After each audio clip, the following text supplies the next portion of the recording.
Hi అండి, అందరికీ నమస్కారం. తూర్పుగోదావరి జిల్లాలోను, పశ్చిమ గోదావరి జిల్లాలోను పెళ్ళైనా, పేరంటకమైన, ఎలాంటి శుభకార్యమైనా, అలాగే దినం కార్యక్రమమైనా అసలు ఈ బూరు లేకుండా భోజనమే ఉండదండి. అసలు ఏదో వెల్తిగా ఉంటుందండి బూరు లేకుండా భోజనం పెడితే. అంటే పూర్వకాలం నుంచి ఈ బూరుకున్న వాల్యూ అదండి. ఏ స్వీటు ఎలా వచ్చినా సరే ఫస్ట్ బూరు వేసిన తర్వాత ఏదైనా స్వీట్ వేస్తారండి. మరి ఈ బూరు చేయడం చాలా ఈజీ అంటారా? కాదండో, చాలా కష్టం.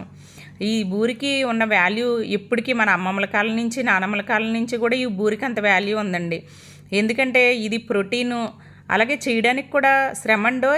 ఇప్పుడు కుక్కర్లో పెట్టేయడం అలా కాదండి. మనం పొయ్యి మీద ఓపెన్గా ఉడకనిచ్చండి పప్పుని, అందులో బెల్లం వేసి దగ్గర పడినిచ్చి పాకం బట్టి అందులో యాలకుల పొడి వేసండి ఓ పక్కన పెట్టాలి.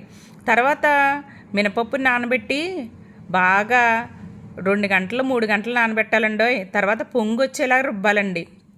రుబ్బిన తర్వాత అందులో వరిపిండి, మామూలు వరిపిండి కాదండి, మెత్తన పిండి కాదు, మురింపిండి అయి ఉండాలండి. ఆ మురింపిండిని ఆ మినప్పిండిలో, పొంగొచ్చిన మినప్పిండిలో కలపాలండి. కలిపించిన తర్వాత మామూలుగా కలిపేయడం అనుకుంటున్నారు, అలా కాదండి. దబా దబా మదాయించాలండి. మదాయించి పక్కన పెట్టిన తర్వాత అప్పుడు ఈ నూనె మూకుట్లో వేయడం కూడా ఒక కళ్ళండో. అది ఆ ఉండను అందులో వేసి ఆ పిండిలో ఇలా 3 వేళ్లతో ఇలా పట్టుకుని అలా వదులుతూ ఉండాలండి. అది అందరికీ రాదండి. చీరిందనుకోండి మొత్తం నూనె అంతా పెంట పెంట అయిపోద్దండి మొత్తం అంతా. మళ్ళీ అందు గురించి టాలెంటెడ్గా చేసుకోవాలండి ఇది. కానీ రాదనుకుంటే ఏది రాదండో. ఇలా నాకులా ట్రై చేసేయడమేనండి. వచ్చే వరకు పట్టేయడమే. అప్పుడప్పుడు ఇలా ట్రై చేస్తూ ఉండాలండో. రాని విద్య అంటే ఏముంటుందండి. మరి ఈ బూరి నేర్చుకోకపోతే ఎలాగండి? వారసత్వంగా మనం నేర్చుకోవాలి కదండి. నేర్చుకుని ముందు తరాలకి మనం అందించాలన్నమాట. ఇలాంటి విద్యల్ని మన పిల్లలు కూడా నేర్చుకుంటే బాగుంటుందండి.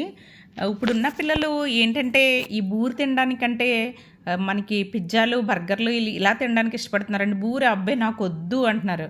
అసలు మన తాతలంటండి భోజనంలోనంట 6 బూర్లు, 2 పుంజులు బూర్లు అలా పెట్టేవారంటండి. వాళ్ళు తినేసేవారంట. అంటే వాళ్ళు అంత కష్టం చేసేవారు కాబట్టి వాళ్ళు తినేసేవారండి. తర్వాత తరాలు ఏంటంటే తాతమ్మల రోజుల్లో అనమాట అండి అది. తర్వాత ఏంటంటే ఒక బూరి తినడానికి కూడా బాధపడిపోతున్నారండి. అంటే మన ఎనర్జీ ఎంత తగ్గిపోయిందో చూడండి. అంటే కష్టపడేవారు, తినేవారు. ఇప్పుడు పిల్లలు ఏంటంటే ఎనర్జీ లెవెల్స్ పెరగడానికి ఏది అవసరం అది తినట్లేదండి. అంత మైదాపిండి మీద బేస్ అయిపోతున్నారు వాళ్ళు. అలా కాదు, మన పూర్వీకులు ప్రోటీన్ బేస్డ్, అలాగా మనకి అందులో శనగపప్పు కానీ, మినపప్పు కానీ ప్రోటీన్ అండి. ఎప్పుడైనా ఇలా ఫంక్షన్లప్పుడు మాత్రమే వాళ్ళు నూనెలో దేవేవారు అనమాట. కాబట్టి పిల్లలు పని రాదనుకుంటే ఏది రాదు. ఇలాంటివి నేర్చుకోవాలి. పని రాదంటాం గొప్ప కాదు. పని ముద్ద భాగ్య ముద్ద అన్నారు మన